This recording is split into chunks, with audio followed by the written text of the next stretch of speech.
Kabilang ang kapuso heartthrob na si Miguel Tan Felix ang sikat ngayon. Nakikilala na rin ang kanyang Mommy Grace na nasa kanyang vlogger era. At ang kanyang naging recipe for online fame ang hilig sa pagluluto. And for today's video, lulutaan tayo ni Mommy Grace ng kanyang mga specialty. Nakatutok si Darlene Kai. Ika nga nila, behind every successful man is a woman. Para sa magkapatid na Miguel at Yuan Tan Felix, yan ang kanilang Mommy Grace. Dati siyang preschool teacher hanggang naging full-time mom nang pasukin at gawing full-time ni Miguel ang showbiz. Hindi naman ako kilala ni Nanay Lourdes eh. Halika dito! Bumalik ka!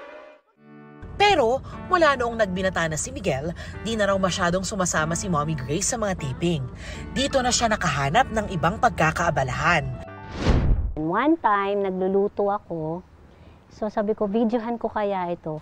And then, pinost ko sa TikTok, nagustuhan naman ng mga viewers. And then, more pa po, more. And then, yun na, nagsunod-sunod na.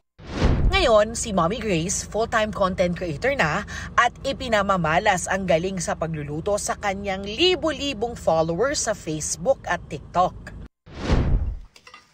Kabilang sa sikat niyang recipes ang kaldereta at leche flan.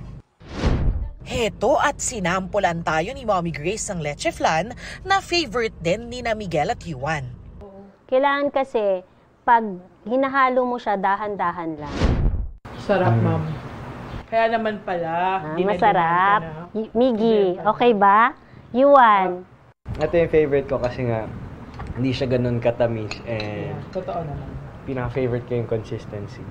Pinagmamalaki nila sa mga friends nila na masarap yung luto ng mami ko. Very fulfilling sa akin yan.